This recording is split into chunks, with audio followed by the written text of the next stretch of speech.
Hello, I'm Zippy Duvall. I'm president of American Farm Bureau, and I'm host of the Farmside Chat. Glad to have you with me today. I look forward to going across the country talking to our farmers and ranchers. And today we have a rancher with us.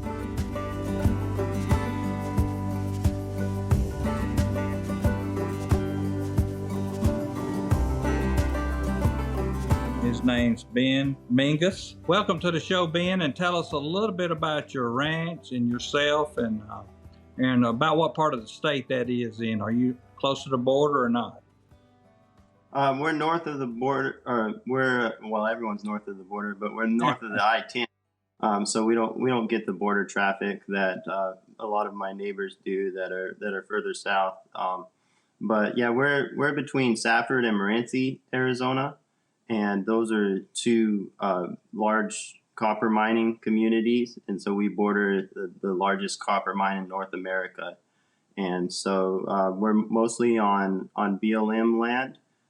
We have a small amount of private, but BLM is Bureau of Land Management land, and 83% of Arizona is federal land. And so most ranchers in the state have some amount of federal land, and so we're no exception. So yeah, we're about 2 hours east of Tucson. So I want you to repeat that, because I don't think a lot of people understand that 83% of the state of Arizona is either BLM or it's federal government land. Right. That doesn't leave a whole lot left for someone to own and farm on. So you depend on these acres of BLM to be able to ranch. Right. Yeah, we're the county that I was raised in, it's 9% is privately owned. So we're state 48 out here. So I think at the time Arizona was created, the federal government was already taking control. And so maybe that's why we have so much federal land. But the majority of ranchers depend on the federal government for their leases.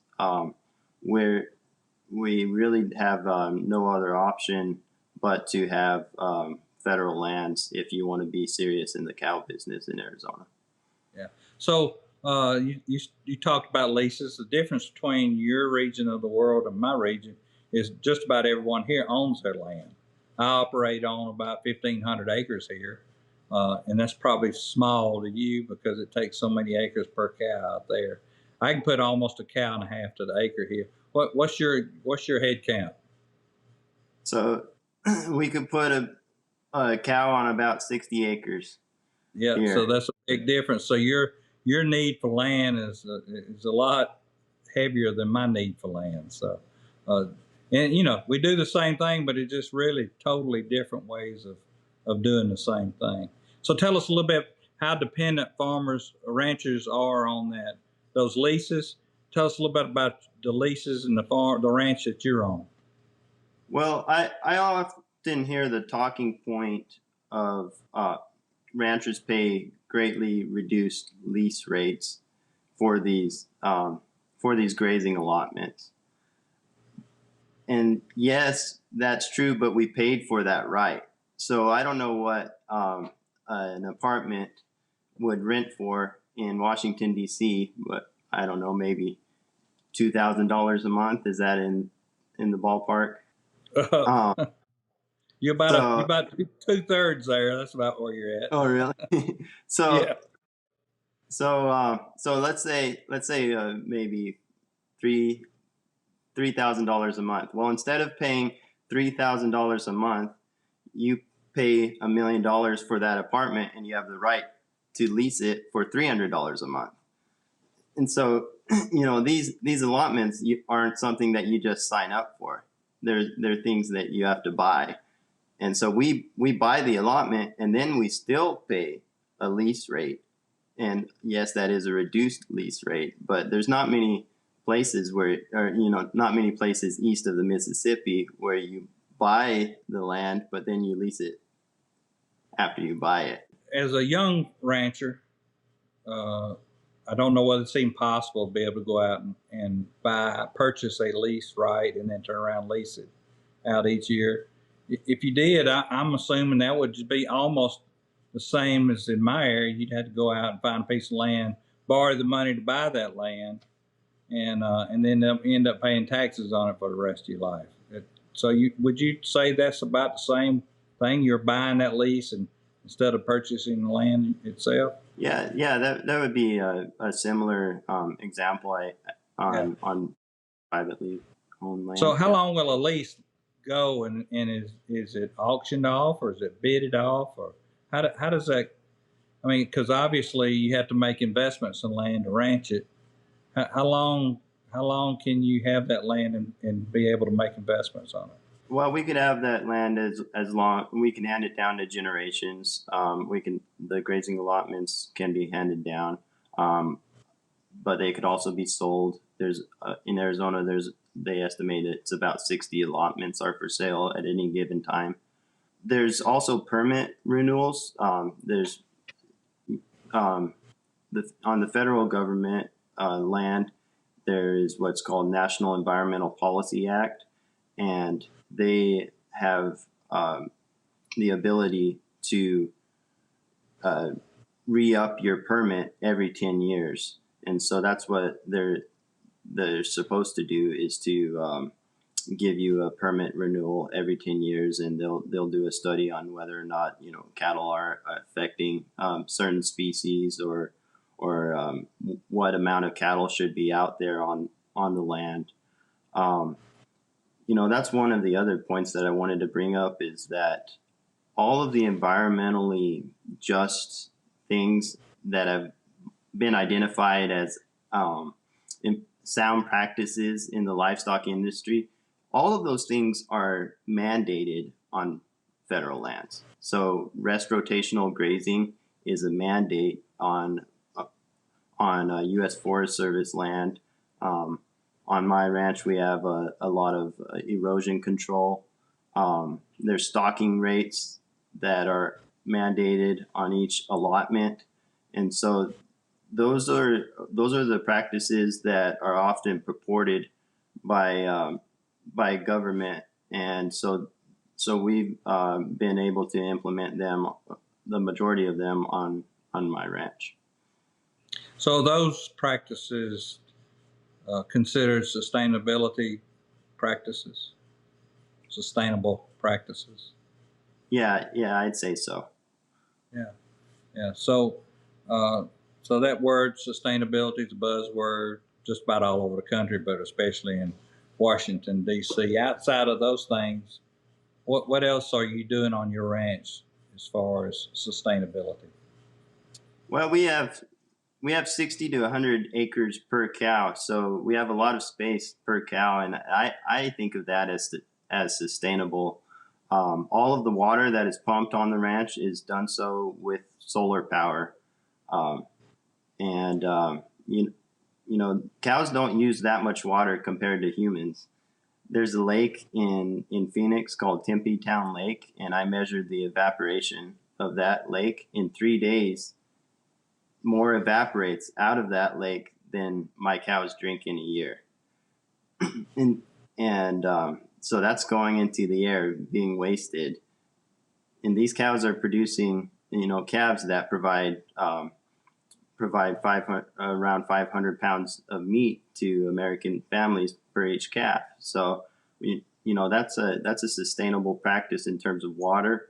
One of the things that I think I've spoken to you about before, Zippy, is the amount of carbon sequestration that is out there is actually something that we lack quite a bit of data on.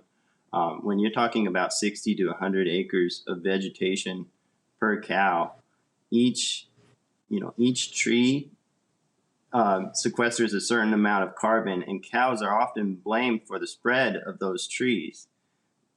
All across the West, they treat mesquite, and they blame the cow for the spread of mesquite because the cows eat the seeds eat the beans, and they germinate the seeds and they spread mesquite. Well, each one of those mesquite trees on average sequesters about 50 pounds of carbon. So you need 150 trees to offset one cow, somewhere in there. Well, I have over 300 mesquite trees per cow on the ranch. So, I think that would be the term carbon positive. And so I Yep. have a carbon positive operation. And so I would think that would fall under the sustainability definition. That cycle that cattle run, and really and truly the greenhouse gases that cows produce are shorter lived than greenhouse gases produced from other areas that where it's produced. But talk a little bit about the benefits of grazing and that cycle. Well, I think the best definition that I've heard of grazing is the removal of tissue from a live plant. And so cows graze, goats graze, horses graze, but also floods can graze. If it creates erosion, a flood can take away the live tissue from a plant. Fires can graze. Extreme drought can take away live tissue from a plant. And so, there's a lot of different things that go into grazing rather than just cattle. But the benefit of grazing, I think, would be one, the ability to use, in my case, the public's land to feed the public, but also the rest rotational system that we have throughout the West is one that is sustainable and is something that we could be really proud of as far as taking care of the land after the Dust Bowl era practices were implemented. I think the ability for ranchers to carry on the ranch and pass it on to generations without degrading the soil. Cattle create, that's another thing, cattle create carbon capturing soil, which allows for more vegetation to grow. And so, those are a few of the things that are benefits of grazing. How big is your ranch? So we're about 83,000 acres altogether, but a small percentage of that is private. We run anywhere from 700 to 800 head of mother cows. Can you imagine? I can't even imagine trying to cover 80 something thousand acres. We do that without a single full-time employee also. It's just my dad. That's pretty amazing to me. Just like I said, I'm on about 1,500 acres here, and I got about half the cattle you have. And you're exactly right. Whether it be what the cows leave behind and generate fertilization for plants to grow. I also have poultry houses here where we take the litter out of the poultry houses, and you wouldn't believe the forage that'll grow. I often say when I go out west, with a rancher, we'll get out of the truck and he said, "Man, I got the best grass this year I've had." And I look out across the prairie and I say, if I turn my cows out here, they jump back up in the trailer again because I'm afraid they think they starved to death. Yeah. It just looks totally different because I had to actually get them to explain to me why they thought their grass was good. And your grass is really, really high in protein and very digestible, where mine is really high in moisture, and it takes a lot more of it to do the same thing a little bit of yours will do. Would you say that's correct? Oh, yes, I'd say that's correct for sure. They measured one of our BLM allotments. The BLM measured the tons of forage, or the amount of forage per acre, and we were actually the highest that they had measured in all of BLM on that allotment. And I think that was because we have spreader dikes. Spreader dikes are walls that spread out the water after the rainfall, and those were all built at CCC projects about 80 or 90 years ago. And so that's created a system that allows that forage to grow and be more dense. Now, Ben, I've had this job 8 years. I've been traveling all across this country. I've been in every state in Puerto Rico, and I've never heard that term. And you called it what kind of dike? What kind of spreader dikes? Spreader dikes. In Arizona, I'll have to take you out and show you what spreader dikes are. So the people that are listening may not know what a CCC camp is. So Okay. you're going to have to tell them what that is. Go ahead. No, you go ahead. It's the Civilian Conservation Corps.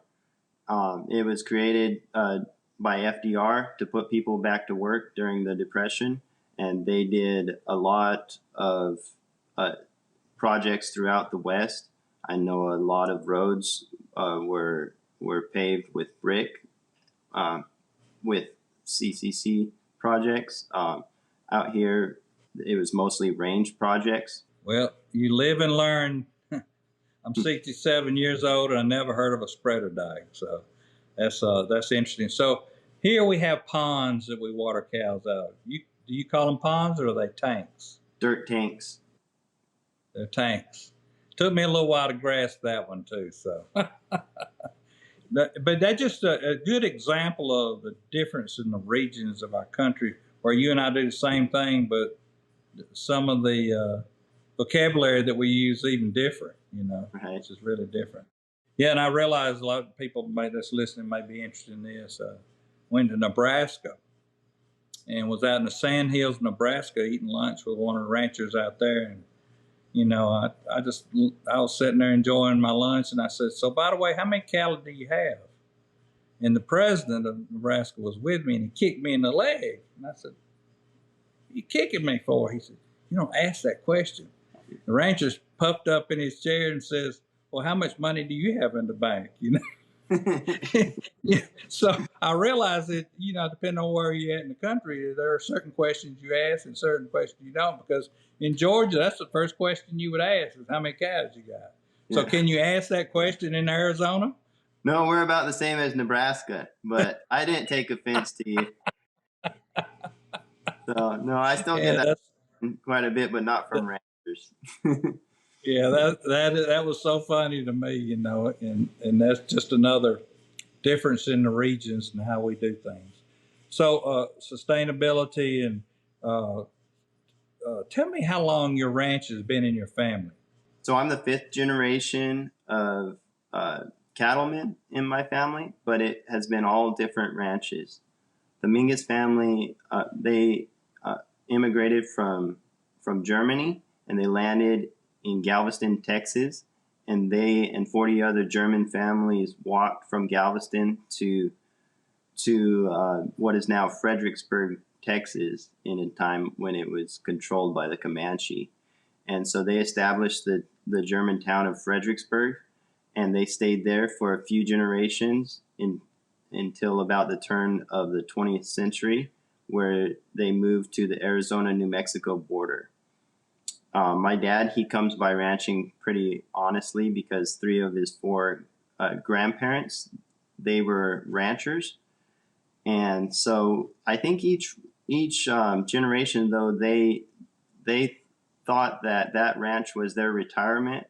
And so we've been on several different ranches. And, I think that this ranch here is about the closest to town we've ever been. We're about 20 minutes from a town. And so I'd like to stay here if possible. Yeah. Does your wife like the farm, the ranch? She loves it. Yeah. We're both involved in Farm Bureau quite a bit. And so we got to know each other pretty well in Farm Bureau. And so she's our state young farmer and rancher chair, and she has been for 5 years, I think, now. And so we're definitely a Farm Bureau couple. Keeping it in the family then, aren't you?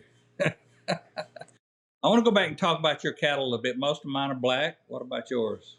Yeah, most of mine are black too. We have all registered Angus bulls on a commercial Angus cow herd. Do any AI or embryo transfer?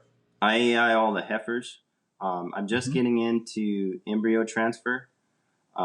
I'd like to start raising registered Angus bulls, and you can't do that with commercial calves. So I'd like to raise some heifers. That's what my son does. He's a veterinarian. He does embryo transfers and Oh, really?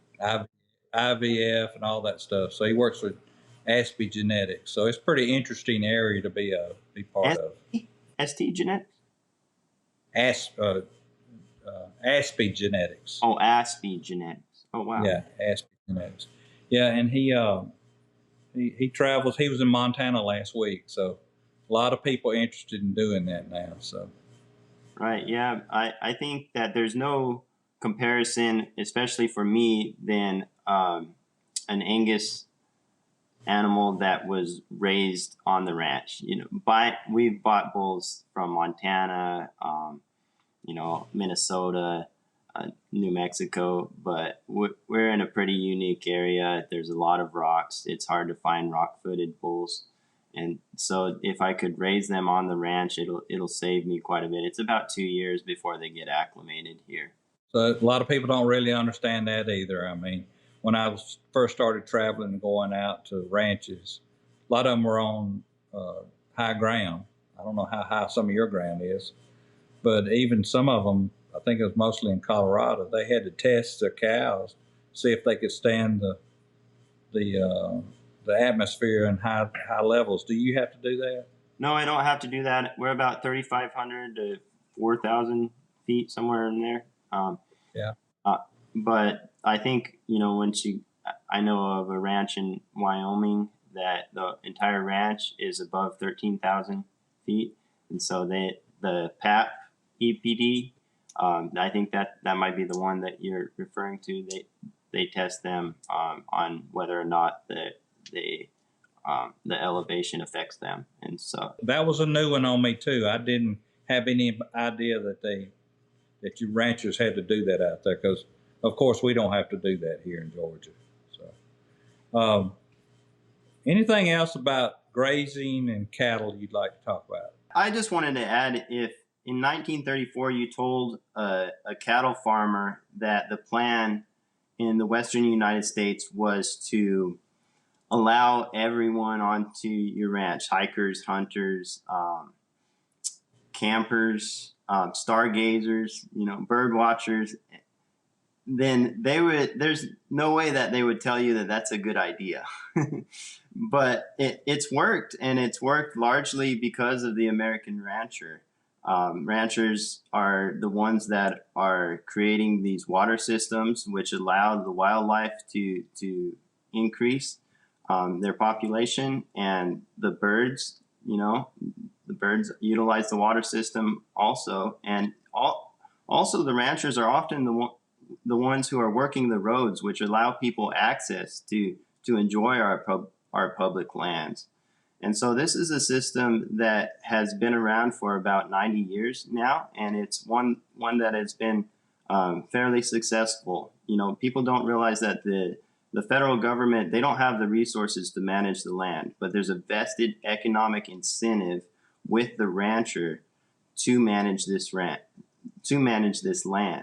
75% of Arizona's land is managed by ranchers. And so we have an economic incentive in order to do so, and I think it's a good system. So there's a lot of misconceptions of the general public of what ranchers really do for us all as you're out there. So are there other misconceptions?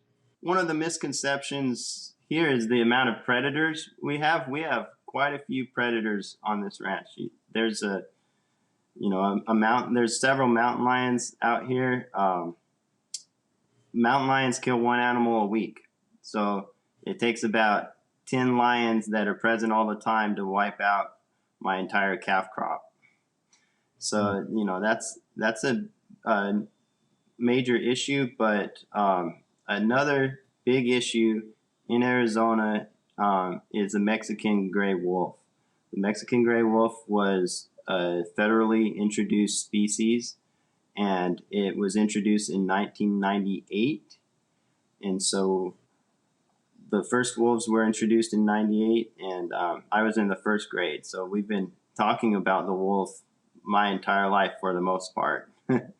um, and So the gray wolf, is it endangered? yes, it's an endangered species, um, and it's a subspecies of wolf. It's different than the northern wolves. So it's an experiment. The Endangered Species Act has identified the wolf as a non-essential experimental population of wolves. And so they've been introduced into an area of Arizona. And in the 25-year history of their reintroduction, the ranchers have not received fair compensation. Next time you're in Arizona, I could take you to a ranch that has they've said that they've lost over 140 calves in 2004 alone. And I think it's about 1,000 calves they've lost in the history of the program, and they've received $5,000 of compensation for about $1 million worth of loss. Wow, that's ridiculous. But that's So something the federal government introduced into that area that it didn't really exist there before that. no, well, that the claim was that it existed there before, but I actually think that the population is more now than it ever was. You know, we're working. The Arizona Farm Bureau is actually working on this. And they've been working with American Farm Bureau, but there's a bill in Congress now called the Wolf Act, and it aims to fairly compensate ranchers. You know, if you had that burden placed on you, your first reaction would be, well, take away the burden. Well, that's what the reaction was of ranchers. We don't want the wolves, but that went nowhere. And so now what ranchers are arguing is that, well, at least, you know, fairly compensate us. And so we have the data to support this claim too. There's a 2018 study that says that the cost to the rancher is about $56 a head. Well, that's 2018, so it's up to about $70 a head now, I think.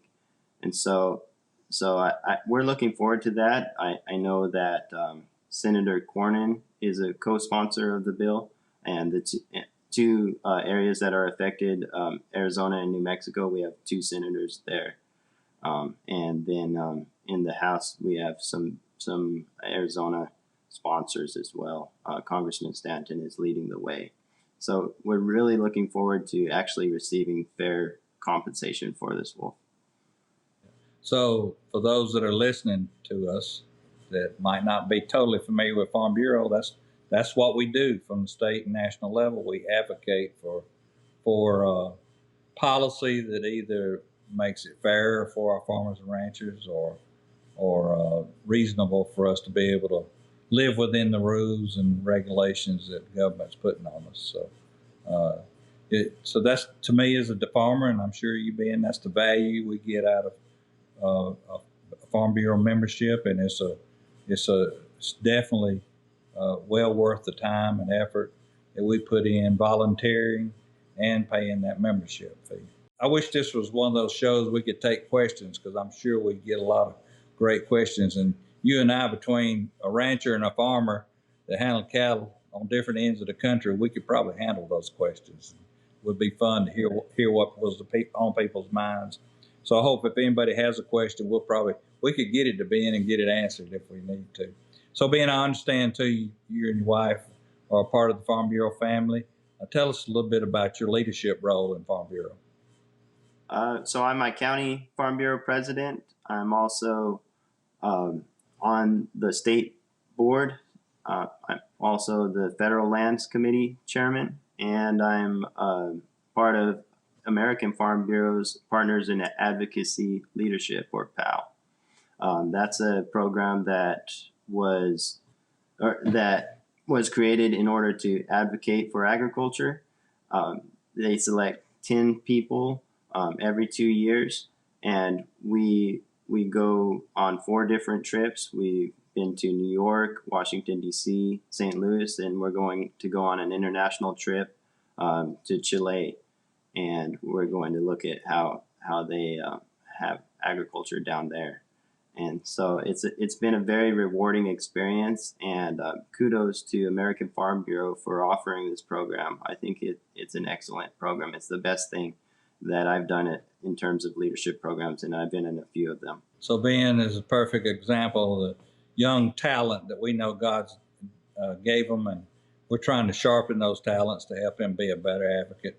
You might not, you don't ever know. We may be sitting here talking to a young man that 30 years from now may be sitting in the same seat I'm sitting in, and he'll be yearning to go back home to the ranch, see his cows if he is. So, I'm sure you love the cows. You love the cows or the land the most? I think I like the cows, and I like the obstacles that the land provides. You know, I get to do something different and go to a different place every day. I spend about 150 days a year on the back of a horse. And so I guess maybe that's not something different every day, but it's being in a different place every day. And so I love the array of challenges that Arizona ranching presents. Well, if you ask me that question, I'd say I love the cows the most too, but I also know I can't have cows without my land, and I love my land just as much. People say, do you farm cattle, or what do you farm? I said, I'm a grass farmer. Yeah. Because without the grass, our cows can't survive. So Right. what we do to preserve the natural resources of our farm, whether we're leasing it or whether we're owning it, we treat it like it was ours and want to leave it in better shape than what we found it. And I'm sure you feel the same way, Ben. Yeah. That's a great way to put it. Yeah. Anything else you'd like to share with us? Any last words? I think that inevitably throughout any career, we ask ourselves, is what I'm doing important, or does it have great societal value? And when you're producing food for people to eat, you always know that the answers to those questions are yes, and they will always be yes. And so that's why I'm a rancher. I know that the importance of providing food for people is always going to be there. Well, I ate a good piece of meat last night. I don't know whether it was Angus or Hereford or Charolais, but it was good and I enjoyed it. And I know that the people across this country enjoy the protein that you and I both work so hard to produce for them. And without us, I don't know what they'd be eating. I don't know where they'd be drawing all their protein from, but it wouldn't be near as enjoyable as it is. So, thank you for what you do. Thank you for being on the show with us. And thank you for all the listeners that spend time learning about our farmers and ranchers across this country. They truly are. Ben is a great example of a young man that's carrying on a tradition of many generations of ranchers. And these are the men and women that built this great country that we know and sustains the food system that we depend on each and every day and keeps your pantries full for you and your children. So thank you, Ben. My hat's off to you and your family. Thank you for joining me. And we both say God bless you to all of you and hope you have a wonderful day. Thank you for joining us for this episode of Farmside Chat. Please be sure to subscribe so that you never miss an episode. And while you're at it, take a minute to rate and review the podcast. This helps us continue to bring you farm fresh content that everyone can enjoy. Until next time, thank you and God bless you.